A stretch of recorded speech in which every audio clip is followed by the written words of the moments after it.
જિલ્લામાં પણ ત્રીજા દિવસે વરસાદી માહોલ યથાવત છે। નડિયાદ, મહેમદાવાદ, મહુધા, કઠલાલ સહિતના વિસ્તારમાં કમોસમી વરસાદ વરસ્યો છે।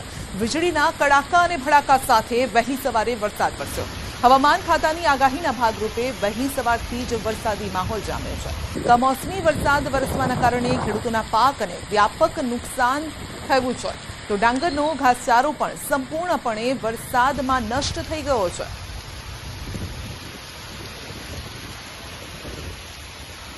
તો ગઈકાલે ગ્રામ્ય વિસ્તારમાં જોરદાર વરસાદ વરસ્યો અને આજે શહેરી વિસ્તારને ગમરોડી રહ્યો છે આ વરસાદ। અમદાવાદ શહેરમાં મોડી રાતથી જ વરસાદની એન્ટ્રી। વરસાદના કારણે નીચાણવાળા વિસ્તારોમાં પાણી ભરાઈ ગયા છે। નિકોલ રોડ પર ભરાયા છે વરસાદી પાણી।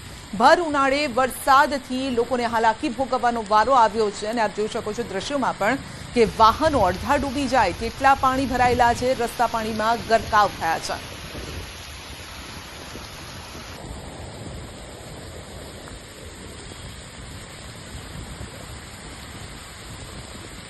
અનેક વિસ્તારો જે છે તે વરસાદી પાણીમાં ગરકાવ થયા છે। ખાસ કરીને પૂર્વ વિસ્તારની જો વાત કરવામાં આવે તો પૂર્વના નિકોલ વિસ્તારમાં પણ હાલ અત્યારે આપ જો જોઈ શકો છો કે ખોડિયાર માતાના મંદિરના ચોક પાસે પાણી ભરાયા છે અને દર વખતની આ સમસ્યા છે। જ્યારે પણ વરસાદ પડે છે ત્યારે આ જ રીતે પાણી ભરાય છે। જો કે ઉનાળાનો સમય છે ને ભર ઉનાળે અત્યારે વરસાદી માહોલ છવાયો છે, કારણ કે જે રીતે છેલ્લા 2-3 દિવસથી વાતાવરણમાં પલટો આવ્યો છે અને વરસાદી વાતાવરણ છે ત્યારે નિકોલ વિસ્તારમાં પણ જે છે તે વરસાદી પાણી ભરાયા છે અને જેના કારણે વાહન ચાલકો, રાહદારીઓ જે છે તે મુશ્કેલીમાં મુકાયા છે। કેમેરામેન ખેંગાર રાઠોડ સાથે સંજય ટાંક, ન્યૂઝ 18 ગુજરાતી, અમદાવાદ। તો ગીરમાં સતત બીજા દિવસે ભર ઉનાળે ચોમાસા જેવો માહોલ સર્જાયો છે। મોડી રાતના વિરામ બાદ ફરી કમોસમી આફતની એન્ટ્રી થઈ છે। કોડીનાર શહેર અને આસપાસના ગ્રામ્ય વિસ્તારમાં પણ વરસાદ છે। કોડીનાર, કડોદરા, બાવાના પીપળવા, માલાશ્રમ, દેવડી, માલગામ સહિતના ગામોમાં ગાજવીજ સાથે વરસાદ છે। સતત કમોસમી વરસાદના કારણે ખેડૂતોની ચિંતા વધી છે। કઠોળ, કેસર અને તલ સહિતના પાકોને મોટું નુકસાન।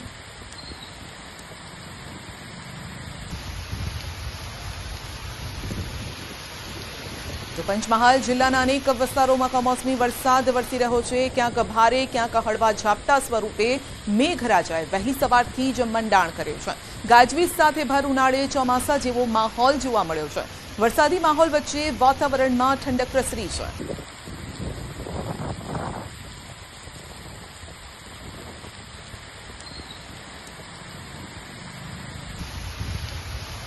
ભરૂચ જિલ્લામાં મોડી રાતથી જ વીજળી સાથે વરસાદનો માહોલ જામ્યો છે। અત્યારે પણ કડાકા ભડાકા સાથે વરસાદ વરસી રહ્યો છે। શહેરમાં અનેક જગ્યાએ પાણી ભરાયા છે।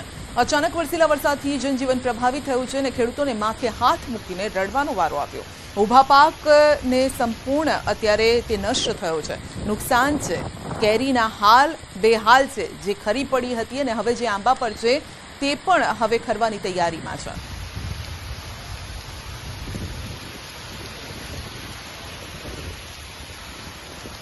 નર્મદાના રાજપીપળા સહિત અનેક વિસ્તારોમાં કમોસમી વરસાદ। વહેલી સવારથી જ ગાજવીજ સાથે રાજપીપળામાં ભારે વરસાદ। ઠેર ઠેર નીચાણવાળા વિસ્તારોમાં પાણી ભરાયા છે। લોકોમાં દોડધામ મચી ગઈ હતી। ગઈકાલથી મિની વાવાઝોડું ફૂંકાયા બાદ ખેતીના પાકને ભારે નુકસાન થયું અને ત્યારે આજે વહેલી સવારથી જ વરસાદ ચાલુ છે અને કેરીના પાકને પણ નુકસાન છે। વાવાઝોડા અને વરસાદના કારણે કેળા, કેરી, દિવેલા, ઘાસચારો બધું જ અત્યારે પાણીની અંદર છે।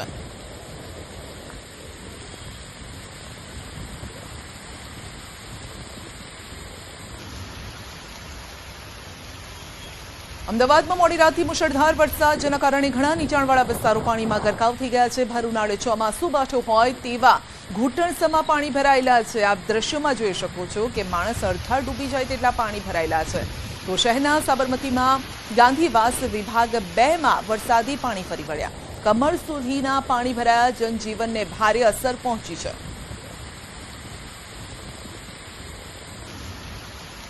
તો મહાસંકટ અને મહાસંકટનું આ મહાકવરેજ પણ આપ જોઈ રહ્યા છો। દ્રશ્યો આપ જોઈ રહ્યા છો કે કોઈ વિસ્તાર કદાચ એવો બાકી નહીં હોય જ્યાં પાણી નહીં ભરાયા હોય।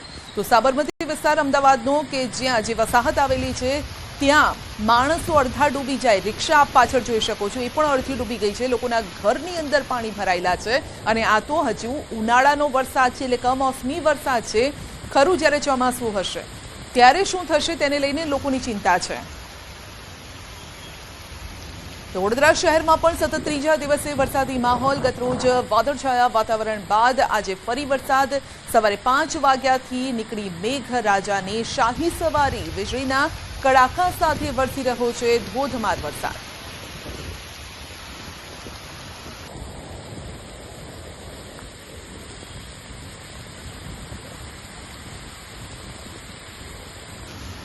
બનાસકાંઠાના લાખણી તાલુકાના જેતળામાં ધોધમાર વરસાદ. વરસાદના લીધે જેતળા રોડ પર પાણી ભરાયા છે. ભારે વરસાદના કારણે લગ્ન સિઝનમાં લોકો મુશ્કેલીમાં મુકાયા છે.